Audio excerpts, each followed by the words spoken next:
మన శిలాతోరణం ఎక్కడ తిరుమలలో దాని ఆర్కియాలజీ చెప్పింది, నేను చెప్పలే. కార్బన్ టెస్ట్ చేసి దాని వయసు 2,56,00,000 సంవత్సరాలు. 2,56,00,000 సంవత్సరాలు. పాపం వాళ్ళకి రేడియో యాక్టివ్ డేటింగ్ గురించి పూర్తిగా తెలియదు అండి. ఫర్ సపోజ్ నేను ఇప్పుడు 2025 సంవత్సరంలో ఒక రాయిని తీసుకుని దాన్ని నాకు ఇష్టం వచ్చిన ఒక వ్యక్తి రూపంలోకి చెక్కానే అనుకోండి.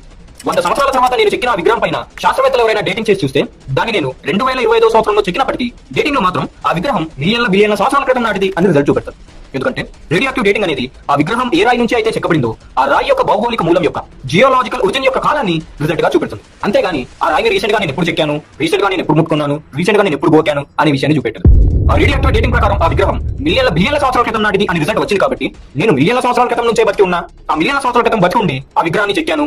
ఆ చెక్కబడ్డ రూపానికి చెందిన ఆ క్యారెక్టర్ ఏదైతే ఉందో ఆ క్యారెక్టర్ మిలియన్ సంవత్సరాల క్రితం ఉనికిలో ఉండి భూమిపైన సంతరించాడు కాబట్టి అతని రూపంలో విగ్రహం ఉంది అని నేను చెప్తే ఎంత కామెడీగా ఉంటుందో.